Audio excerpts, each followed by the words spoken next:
بسم الله الرحمن الرحیم. الثالث دریم نمبر قسم دا اسم متمکن د اعراب په اقسامو کې ان يكون الرفع بالضمه والنصب والجر بالفتحه. هغه قسم دادی چې حالت رفعی بد دی وی په ضمه سره او حالت نسبی او جری دواړه بوي په فتحې سره، یعنی د رفع علامت په پدې کې ضموي او د نصب او جر دواړو علامت په پدې کې فتحوي. د مطلب دی چې حالت جری با تابع وي د حالت نسبی. ويختص بغیر المنصرف، او دا قسم اعراب خاص کولی شي غیر منصرف پوری، کعمرا لک عمره چری تقول تبوي جاءني عمرو، دلته کې عمرو د جاء فاعل لی پدی وجه باندې مرفوع دی او رفع دی په ضمه سره دا. ورأيت عمره کې عمره مفعول به دی، د رأيت لپاره منصوب دی او نسب فتحی سره دی. او مررت بعمره کې عمره دا مجرور دی د با حرف جر په وجه او جر دی فتحی سره دی. غیر منصرف دا مشابه دی د فعل سره. په فعل باندې کسره ناراضی نو په دی وجه باندې په غیر منصرف باندې هم کسره ناراضی او د دې حالت جری دا تابع وی د حالت نسبی، یعنی په حالت جری کې هم په دی باندې فتح راضی څنګه چې په حالت نسبی کې راضی. د دې عبارت ترکیب داسې دی: الثالث مبتدا دی، ان مصدریه ناصبه دی، یکون دا فعل ناقص دی، الرفع معطوف علیه دی بالضمه، دا جار مجرور په اعتبار د متعلق ثابتا سره معطوف علیه. و عاطفه دی، النصب معطوف اول دی په الرفع باندې، او بیا و عاطفه دی الجر دا معطوف ثانی دی په الرفع. بالفتحه دا جار مجرور په اعتبار د متعلق ثابتین سره معطوف اول دی په الضمه. الرفع معطوف علیه د دواړو معطوف سره اسم د فعل ناقص، او بالضمه معطوف علیه سره د معطوف نه دا خبر شو د فعل ناقص. فعل ناقص د خپل اسم او خبر سره جمله د پتاویل د مفرد سره خبر، مبتدا سره د خبر نه جمله اسمیه خبریه شو. و عاطفه دی یا استینافیه دی، یختص فعل مجهول دی بدی که هو ضمیر دی اغه نائب فاعل دی. بغیر المنصرف جار مجرور متعلق د یختص، فعل مجهول سره د نائب فاعل او متعلق نه جمله فعلیه خبریه شو. الرابع ان يكون الرفع بالواو والنصب بالالف والجر بالياء. سلورم نمبر قسم د اسم متمکن د اعراب په اقسامو کې هغه دادی چې یکون الرفع وی برفع بالواو په وو حرف سره، والنصب بالالف او نصب با وی په الف سره، والجر بالياء او جر به وی په یا سره. یعنی علامت د رفع په دې کې هغه ووی او دا حرف دی، او علامت د نصب په دې کې الف وی او دا الف حرف دی، او علامت د جر په دې کې یا وی او دا یا چې دی نو دا حرف دی. ويختص او دا قسم اعراب چې په و الف یا سره راځي دا خاص کولی شي بالاسماء السته په هغه شپږو اسماء پورې. شپږ اسماء دي دا هغه پورې خاص کولی شي، خو په هغه شپږو اسماءو کې شرایط دي چې دغه شرایط په دې کې موجودي نو دا دی اعراب با په و الف یا سره. هغه څنګه مکبرتن، دغه شپږ اسماء با مکبره وي، تصغیر بینی، چې کله تصغیر راشي نو د هغه اعراب با بدلی. موحدتن او دا با موحده وي، یعنی تثنیه او جمع بنی، ځکه چې دا تثنیه او جمع شي نو د دې اعراب بیا بدل دی. او مضافتن الى غیر یا المتکلم دا مضاف فی نو مطلب دا چې کوم مضاف نی نو د هغه اعراب بدل لی او په اضافت کې بیا شرط دا دی چې د یای متکلم نه علاوه بل ته مضافی ځکه کو یای متکلم ته مضافی نو بیا د اعراب بدل دی وهي او دغه شپږ اسماء هغه دادي اخوکا ابوکا حنوکا حموکی فوکا او ذو مالن تقول تبوی په حالت رفعی کی جاءنی اخوکا فاعل د جاء فعل مرفوع دی او رفع دی چې دانو هغه په و سره ده رأیت اخاکا مفعول به دی منصوب دی او نسب د دی په الف سره دی مررت باخیک کی اخی دا مجرور دی په با حرف جر سره او جر د دی په یا سره دی وکذل بواقی عمدغه شانتی چې څنګه دا مثال دا اخوکا اخاکا او باخیکا تا ورید عمدغه شان باقی هم دی د هغه ترکیب او د هغه اعراب ته په دې طریقه معلومول شي مخکې اقسامو کې د اعراب بالحرکت لفظی ذکر شو چې یعنی په هغه کې اعراب راغلو د حرکت په ذریعہ راغلو او لفظی او په تلفظ به پکې کېده یعنی ضمه وا فتحه وا کسره وا نو دا اعراب بالحرکت شو او په لفظ کې به راتلا یعنی چې کله په تلفظ کولی شو نو دا ضمه فتحه کسره د اعراب مونږه په تلفظ کې راوستله نو دې ته وی اعراب بالحرکت لفظي نو مخکې د اعراب بالحرکت لفظي ذکر شو اوس په دې قسم کې چې اعراب په و الف یا سره راغلي دي دې ته وی اعراب بالحرف لفظي یعنی دې کې اعراب راغلي دي د حرف په ذریعہ دي د حرکت په ذریعہ نه دي او لفظي مطلب دا دی چې دغه حرف دا په عبارت کې موجود دی تلفظ په کولی شي په دې وجه دا اعراب بالحرف لفظي شو د دې تفصیل هغه داسې دی چې دا قسم اعراب چې دی نو دې کې حالت رفعی کې و راځي حالت نسبی کې الف راځي او په حالت جری کې یا راځي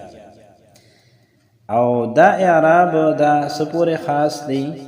نو دا اعراب خاص دی اسماء سته پوری یعنی شپږ اسماء دي هغه پوری خاص دي خو په هغه کې شرطونه دي پای کې شرطونه سدي یو شرط په هغه کې دا دی چې دغه اسماء چې دي دغه اسمونه دا به مکبره وي مصغره بنوي په حالت د تصغیر کې بني لکه د ابن تصغیر دی ابین نو کله چې دا ابین شو نو په دې صورت کې د دې اعراب بالحرف نه دی بالحرکت دی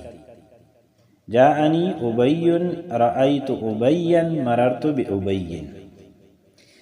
دویم نمبر دا دی چې دا اسماء سته مکبره چې دي نو دا به موحده وي صيغه د مفرد وي واحد وي تثنیه او جمع بني ځکه کچرته دا تثنیه او جمع راشي نو بیا د دې اعراب د تثنیه او د جمع وی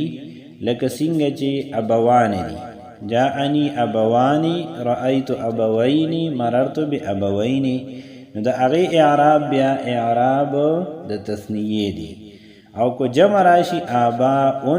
دا جمع ده نو د هغه اعراب بیا د جمع دی په دې وجه باندې شرط پکې دا دی چې دا اسماء سته مکبره چې دي نو دا به موحده وي دا به صيغه د واحد او صيغه د مفرد وي تثنیه او جمع بني دریم نمبر شرط پکې دا دی چې دا به مضاف وي نو کو چرته دا مضاف نه وي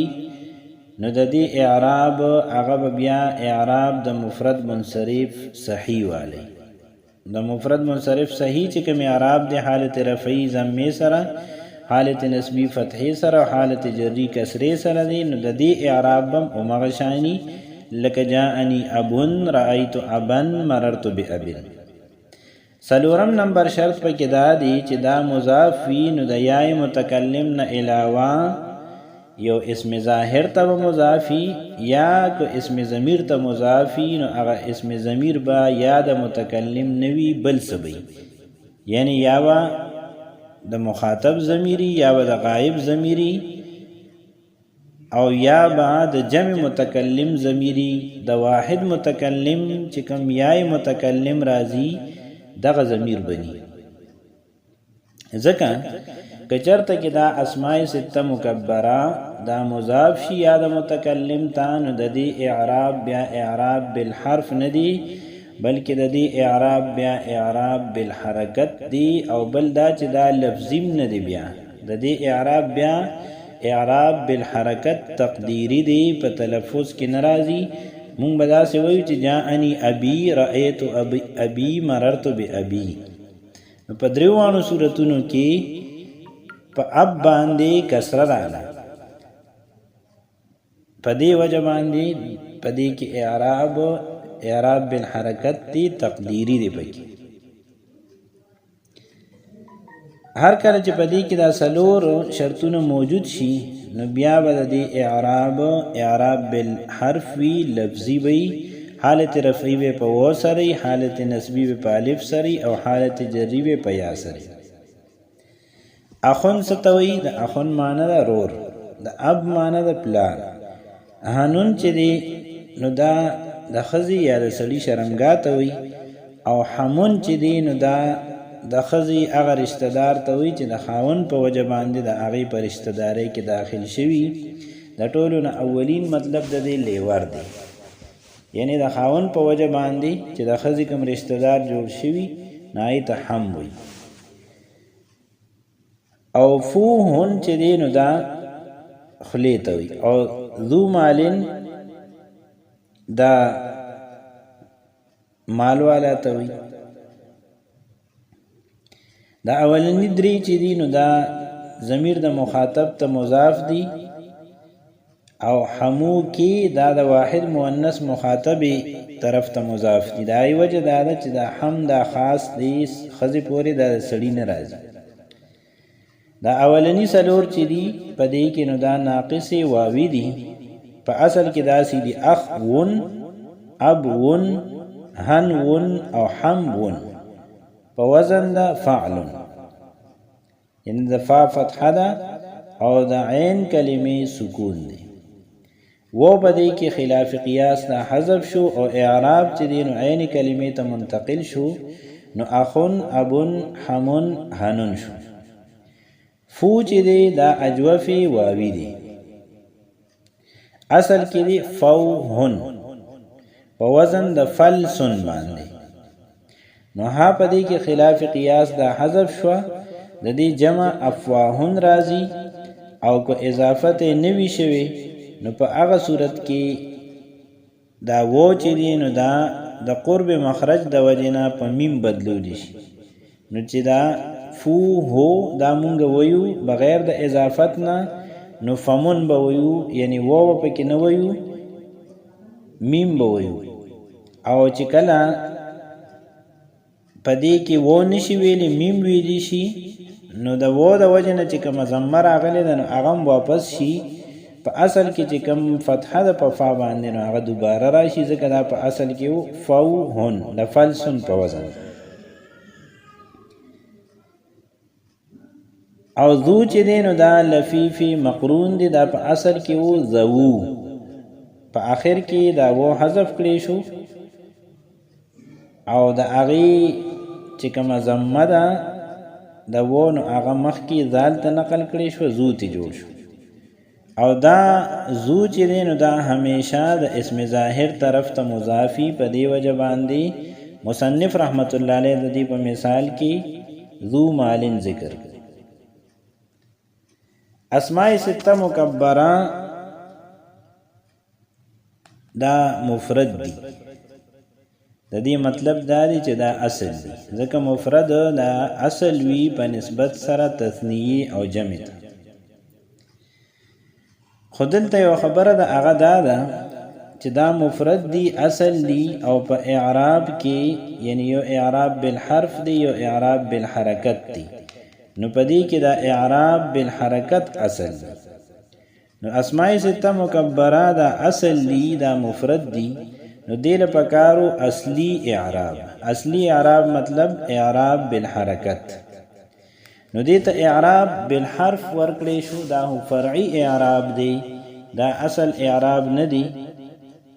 او دا اعراب پشان دا تثنیه او دا جمع دی. اس تثنیه او جمع تا چکم اعراب ورکڑی شوی دی اعراب بالحرف فرعی نا خو ٹک دی ذکر تثنیه و جمع فرع دا مفرد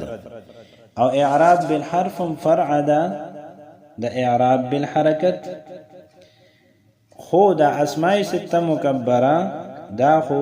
مفرد دی دا اصل دی دیتا اعراب بالحرکت پکارو کم چی اصل ویدا دی وجه نور کړی شو چې د اصل او د فرعي په خپل مینس کې یو تعلقي نو چې دغه تعلق ختم نشي د اصل او د فرعي په خپل مینس کې نفرت او وحشت پیدا نشي په دی وجه باندې اگر چې دا اسماء سته مکبره دا مفرد دی او اصل دی خو دې ته اعراب بالحرف فرعي ورکړی شو او دا کله کله دغه سکیږي چې اصل ته هم فرعي اعراب ورکول کیږي د لپاره چې د اصل او د فرع په مینس کې تعلق دا بدل نشي په نفرت او وحشت. د دې ترکیب هغه داسې دی چې الرابع مبتدا دی ان مصدریه ناسبه دی یکون فعل ناقص دی الرفع معطوف علیه دی بالواو جار مجرور په اعتبار د متعلق ثابتا سره معطوف علیه و عاطفه النصب معطوف اول په الرفع بالالف جار مجرور په اعتبار د متعلق ثابتا سره معطوف اول په بالواو و عاطفه الجر معطوف ثانی په الرفع بالیاء جار مجرور په اعتبار د متعلق ثابتا سره معطوف ثانی په بالواو الرفع معطوف علیه سره د دواړو معطوفونه اسم د فعل ناقص بالواو معطوف علیه سره د دواړو معطوفونه خبر د فعل ناقص. فعل ناقص د خپل اسم او خبر سره جمله په تعویل د مفرد خبر مبتدا سره د خبر نه جمله اسمیه خبریه شو. و عاطفه یا استینافیه دی یختص فعل مجهول دی پدې کې هو ضمیر دی غیر نائب فاعل دی با دا حرف جر دی الاسماء السته موصوف صفت ذو الحال دی مکبرتا حال اول دی موحدتا حال ثانی دی مضافتا الى غیر یا المتکلم دا حال ثالث دی ذو الحال سره د احوال ثلاثه دا مجرور جار سره د مجرور نه متعلق د یختص فعل مجهول د نائب فاعل او متعلق سره جمله فعلیه خبریه شو.